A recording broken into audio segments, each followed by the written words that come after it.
இப்போ நான் ஒரு வீடியோவை ப்ளே பண்ணுறேன், அந்த வீடியோ பாருங்க. அந்த 41 மரணங்கள் நடந்ததோ அன்னைக்கு திமுகவை விட எட்டி குதிச்சு ஆடினது நாம் தமிழர்கள். விஜய் அரக்கன் போலவும் ரத்தம் வந்து பாத்தீங்கன்னா பஸ் மேலே ஏற்றி கொள்ற மாதிரியும் பிணங்கள்லாம் வந்து பாத்தீங்கன்னா அங்கிருந்து கரூர்ல இருந்து வந்து மகாபலி வர்ற என்னென்ன பண்ணான்னு நீங்க நினைக்கிறீங்க? உங்களுக்கு தெரியாதா? அதுல உண்மை என்னன்னு உங்களுக்கு தெரியாது? தெரியவே தெரியாது. அது எல்லாரும் காரணங்கிறது மனசாட்சி தொட்டு பேசுவோம். என்ன மனசாட்சி தொட்டு பேசுவோம். அது கூட்டமைதியினால் நடந்த ஒரு மிகப்பெரிய ஒரு துயர சம்பவம், ஒரு விபத்து, அரசாங்கத்துடைய அலட்சியம். இதெல்லாம் வந்து கேட்டுச்சா இல்லையா? சுப்ரீம் கோர்ட் கேட்டாங்களா இல்லையா? எத்தனை பேர் இருந்தீங்க? எவ்வளவு பேர் பாதுகாப்புக்கு போனீங்க? இன்னைக்கும் அந்த போஸ்ட்மார்ட்டத்தை பத்தியான கேள்விகள் இருக்குதா இல்லையா? எப்படி வந்து அந்த 41 உடல்களை அவ்வளவு சீக்கிரம் போஸ்ட்மார்ட்டம் பண்ணீங்க? இந்த கேள்விகள் இருக்குதா இல்லையா? எவனாவது நாம் தமிழர் பேசுறானா? எவனாவது நெஞ்சில வந்து உரம் இருக்கிறான் தமிழங்கிறீங்களா? எவனா ஒரே ஒட்ட அதை பத்தி உட்காந்து பேசுறீங்களா? விஜய் கை நீட்டுறீங்களா? நீங்க விஜய் விட்டுறா. உங்களுக்கு வந்து விஜய் மேல பாக போறாம பிடிக்கல.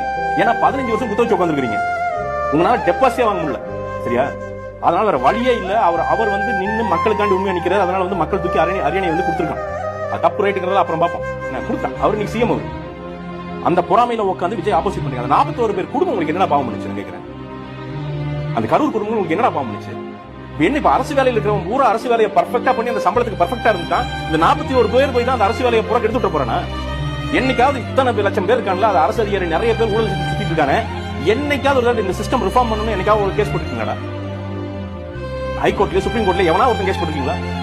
போட்டு எங்களுக்கு ரிஃபார்ம் பண்ணணும். இப்படி வந்து அரசுக்கு பணம் வந்து இப்படி வீணா போயிட்டு இருக்கு அப்படின்னு எவனா கேஸ் போட்டுருக்கீங்களா?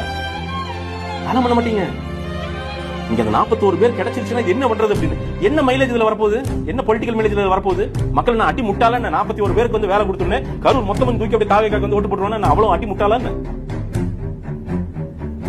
முதல்வர் ஆகிறாரு, எடுத்து ஒரு அரசு செய்ய வேண்டியது செய்யறாப்படி. கள்ளக்குறிச்சி சம்பவம் ஒரு அரசு செய்ய வேண்டியது அன்னைக்கு இருக்கிற அரசு பண்ணிச்சு. ஏன் இது என்னையா உங்களுக்கு நீங்க ஸ்கோர் செட்டில் பண்ணணும் அப்படின்ட்டு வந்து ஏன் அந்த குடும்பங்களுடைய வாழ்க்கையை அழிச்சு விடுறீங்க, சீரழிச்சு விடுறீங்க? இப்போ இந்த மனுஷன் பேசினது எல்லாமே என் மனசில் கொதிச்சுட்டு இருந்தது. ஏன்டா உங்களுக்கு அந்த 41 குடும்பம் மேலே இவ்வளோ வன்மம்? விஜயை பிடிக்கலன்னா ஏதாச்சும் அவரை திட்டி பேசுங்க, என்னானாலும் பண்ணிட்டு போங்க. நீங்கள் இப்படி கேஸை போட்டு அந்த 41 குடும்பத்தோட வயிற்றில் அடிச்சிட்டிங்கல்ல, இப்போ சந்தோஷம் வேடா உங்களுக்கெல்லாம்?